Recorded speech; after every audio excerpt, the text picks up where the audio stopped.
নমস্কার, বং ভাইবসের আরও একটি নতুন ব্লগে সকলকে জানাই অনেক অনেক ওয়েলকাম। শীতকাল মানেই হচ্ছে নানা ধরনের শাকপাতা। আর আজকে যে রেসিপিটা আমি তৈরি করছি সেটা হচ্ছে মূলো শাক ভাজা। এই রেসিপিটা কিন্তু দারুণ লাগে আমার। প্রত্যেক বছর শীতকালে আমি এই রেসিপির জন্য অপেক্ষা করে থাকি। তো চলুন দেখে নিন আজকের এই রেসিপিটা আমি কিভাবে বানাচ্ছি। তো প্রথমেই নিয়ে নিয়েছি এখানে মূলো শাক। তো শাকটা কিন্তু বেশ ভালো করে ধুয়ে কুচিয়ে রেখে দিয়েছি সাইডে। এবারে নিয়ে নিয়েছি কড়াই, এতে আমি বড়ি প্রথমে ভেজে নিচ্ছি। মূলো শাক ভাজা কম বেশি সকলেই জানেন, তবে আমি যেভাবে বানাচ্ছি এইভাবে একবার বানিয়ে দেখুন, সত্যি বলছি খেতে কিন্তু দারুণ লাগে। তো বড়ি কিন্তু বেশ লাল লাল করে আমরা ভেজে ফেলেছি, এবার নামিয়ে নিলাম। ওই তেলেই আমি দিয়ে দিলাম সামান্য নুন আর হলুদ।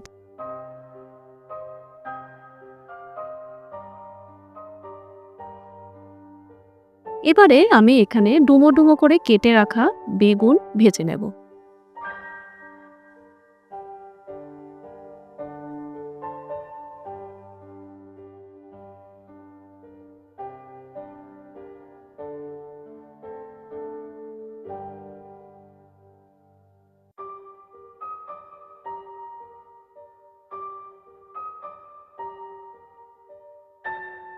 বেগুনগুলো বেশ লাল লাল করে আমরা ভেজে ফেলেছি, এবারে তুলে নিচ্ছি। যারা নতুন বন্ধু আমার ইউটিউব চ্যানেলের, তারা অবশ্যই কিন্তু সাবস্ক্রাইব করে পাশে থাকবেন আর পাশে থাকা বেল আইকনটা প্রেস করে নেবেন, তাহলে আমার ভিডিওর নোটিফিকেশন আপনারা পেয়ে যাবেন। এবারে ওই তেলেই আমি দিলাম এখানে ফোড়ন হিসেবে কালো জিরে, শুকনো লঙ্কা আর কাঁচা লঙ্কা।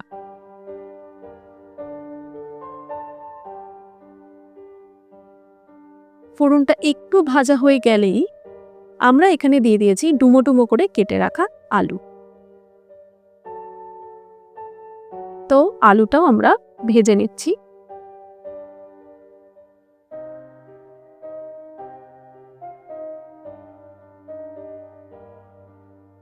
তো আলু কিন্তু দেখুন ভাজা হয়ে গেছে।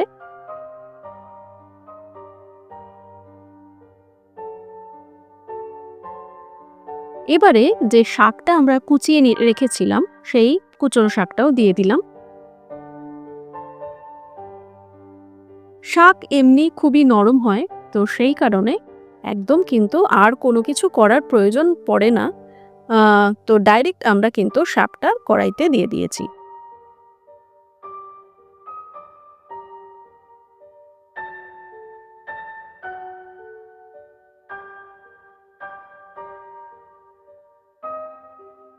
শাক দিয়ে আমি এখানে দিয়ে দিলাম নুন সামান্য পরিমাণে।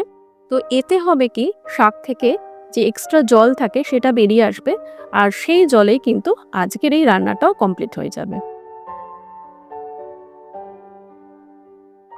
তো একটু ঢাকা দিয়ে দিয়ে রান্নাটা করবেন, তাহলে কিন্তু খুব তাড়াতাড়ি শাক ভাজাটা কমপ্লিট হয়ে যাবে। তো আমি কিছুক্ষণ ঢাকা দিয়ে রেখেছিলাম। তো দেখুন বেশ খানিকটা কিন্তু জল বেরিয়ে এসেছে। এবারে আমি এখানে দিয়ে দিলাম আদা কুচি। এটা কিন্তু অবশ্যই কতটা পরিমাণ আপনারা তৈরি করছেন সেটার ওপর নির্ভর করে দিতে হবে। এবারে দিয়ে দিলাম ভেজে রাখা বড়ি আর বেগুনটা। ব্যাস আর কিছুই না, একদম সিম্পল রেসিপি। তো এবারে কিন্তু যেই জলটা আমাদের বেরিয়েছিল সেটা একদম ঢাকা চাপা দিয়ে দিয়ে আমাদের একদম শুকিয়ে ফেলতে হবে, ভাজা ভাজা হয়ে যাবে শাকটা। ব্যাস তাতেই কিন্তু রেসিপি একদম কমপ্লিট হয়ে যাবে। সামান্য আরও একটু নুন আমি ব্যবহার করলাম, কারণ আমার টেস্টটা একটু কম লাগছিল নুনের, তো সেই কারণে। আর দিলাম সামান্য চিনি। চিনি দিলে শাক তৈরি করার সময় কিন্তু টেস্টটা বেশ ভালো আসে।